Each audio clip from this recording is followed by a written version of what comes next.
কাৰ্বি আংলং জিলাৰ বন বিভাগ আৰু আৰক্ষী বিভাগৰ দ্বাৰা দৈনিক নিষিদ্ধ তালাচী চলাই থকাৰ পিছতো কিছুমান অসাধু চোৰাং ব্যৱসায়ীয়ে এনে তালাচীক যেন বুঢ়া আঙুলি দেখুৱাই দিনে নিশাই জিলাখনৰ বন সম্পাদকক আদি কৰি অন্যান্য আপুৰুগীয়া সম্পদসমূহ ধ্বংস কৰাত উঠি পৰি লাগিছে।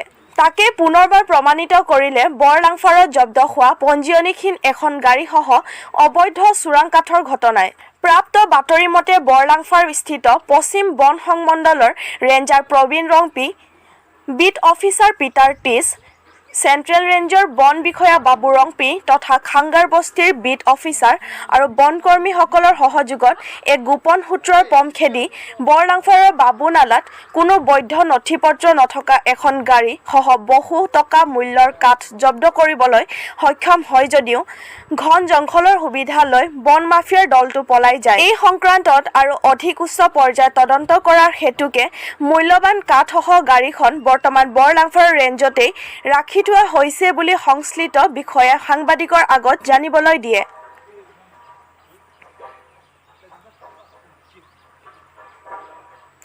Augustine Ingti report 365 news India.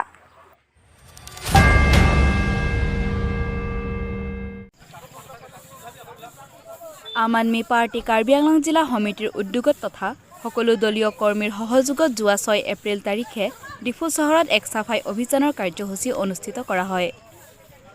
উল্লেখযোগ্য যে দিল্লীৰ মুখ্যমন্ত্ৰী তথা আম আদমি পাৰ্টিৰ সৰ্বাধিনায়ক অৰবিন্দ কেজৰিৱালৰ নেতৃত্বত ভাৰতবৰ্ষৰ পৰা দুৰ্নীতি, ভ্ৰষ্টাচাৰ সমূহক সম্পূৰ্ণৰূপে নিৰ্মূল কৰি দেশৰ ৰাজনৈতিক, অৰ্থ সামাজিক পৰিস্থিতিক এক সুস্থিৰ বাতাবৰণ তথা সবল পৰিৱেশ সৃষ্টি কৰাৰ স্বাৰ্থত সমগ্ৰ দেশজুৰি গণজাগৰণ আৰম্ভ কৰাক লৈ সাম্প্ৰতিক পৰিস্থিতিত অসমৰ বিভিন্ন জিলাৰ লগতে কাৰ্বি আংলঙতো ৰাজনৈতিক দলটোৰ প্ৰভাৱ পৰা দেখিবলৈ পোৱা গৈছে।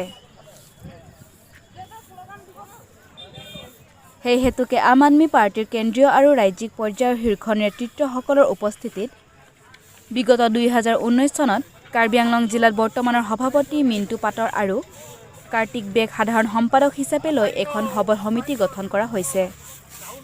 বৰ্তমান সময়ত পাহাৰীয়া জিলাখনত দলটো এক চালুকীয়া অৱস্থাত আছে যদিও গঠন হোৱা পাছৰে পৰাই আপৰ কাৰ্বি আংলং জিলা সমিতিখনে জিলাখনৰ বিভিন্ন প্ৰান্তত দুৰ্নীতি, ভ্ৰষ্টাচাৰ, অন্যায় অবিচাৰৰ বিৰুদ্ধে সকলোৱে একত্ৰিতভাৱে মাত মতাৰ অধিকাৰৰ লগতে সমাজ সচেতনমূলক কিছুমান কাৰ্যসূচী ৰূপায়ণ কৰি অহা পৰিলক্ষিত হৈছে।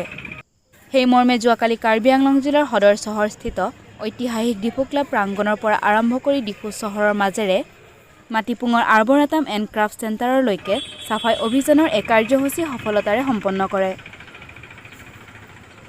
আপৰ কাৰ্বি আংলং জিলা সমিতিৰ উদ্যোগত অনুষ্ঠিত কৰা চাফাই অভিযানৰ এই কাৰ্যসূচীত সমিতিৰ সভাপতি আৰু সাধাৰণ সম্পাদককে প্ৰমুখ কৰি জিলাখনৰ প্ৰতিটো সমষ্টিৰ পৰা অহা দলীয় কৰ্মী তথা সদস্যসকলে একেচৰে আম আদমি পাৰ্টি জিন্দাবাদ, অৰবিন্দ কেজৰিৱাল জিন্দাবাদ, দুৰ্নীতি ভ্ৰষ্টাচাৰ নিৰ্মূল কৰক, ডক্টৰ ভৱেন চৌধুৰী জিন্দাবাদ, ভিক্টৰ গগৈ জিন্দাবাদ, ৰাজেশ শৰ্মা জিন্দাবাদ আদি বিভিন্ন ধ্বনিৰে ডিফু চহৰৰ আকাশ বঁটা কঁপাই তোলে। News desk report 365 news India. আজি সহায় কৰিছে এই আমাৰ কাৰ্বি আংলং অট'নমাছ কাউন্সিল পৰিষদৰ সমষ্টিৰ পৰা আমাৰ বন্ধুবিলাকে আজি বহুত সহায় কৰিছে। তাৰ কাৰণে আজি আমাৰ এই প্ৰথম পদক্ষেপ এই চাফাই অভিযান আৰু ইয়াৰ বাবে আমাৰ সফল হৈছে বুলি ভাবোঁ। আৰু পৰৱৰ্তী সময়ত আমি এনেকৈ জিলাখনত বিভিন্ন অনুষ্ঠান প্ৰতিষ্ঠানত আমি চাফাই অভিযান কৰিম বুলি আমি আজি আপোনালোকৰ ওচৰত দৃঢ় প্ৰতিজ্ঞ হেৰি কৰা হৈছে আপোনালোকৰ ওচৰত অনাগত দিনত। কিন্তু আজি আমাৰ এইটো ফাৰ্ষ্ট ষ্টেপ, যিহেতুকে আমি নহয় দেশখনৰ ভালৰ কাৰণে আমাৰ মৌলিক অধিকাৰ আছে, কৰণীয় কাম। গতিকে অনাগত ভৱিষ্যত আমি চাফাই অভিযান লগতো আমি অৰ্থনৈতিক দিশ, সামাজিক আৰু ৰাজনৈতিকভাৱেও আমি ইয়াত কৰণীয় আছে মানৱ জাতিৰ কাৰণে। আৰু পৰৱৰ্তী সময়ত আপোনালোকে নিশ্চয় জানে ইয়াত বহুত ভ্ৰষ্টাচাৰ দুৰ্নীতি হৈছে। গতিকে আমি এই ঝাৰুডালেৰে আমি এই দুৰ্নীতি ভ্ৰষ্টাচাৰক প্ৰশ্ৰয় নিদি পেলাই ইয়াৰ পৰা আমি ঝাৰু ক'ৰবাত ব্ৰহ্মপুত্ৰ পাৰত উতৰাই দিম বুলি আমি আজি দৃঢ় সংকল্পবদ্ধ হৈছোঁ সকলোৱে। অনাগত দিনত হয়তো আপোনালোকে দেখা পাব। আজিৰ পৰা আমি ঝাৰু মাৰা অৰ্থাৎ চাফাই অভিযান কাৰ্যসূচী কাৰ্বি আংলং বিভিন্ন জেগাত আমি হাতত লৈছোঁ। গতিকে সেইখিনি আমাৰ ক'ব লগা। অনাগত দিনত আপোনালোকক আকৌ লগ পাম।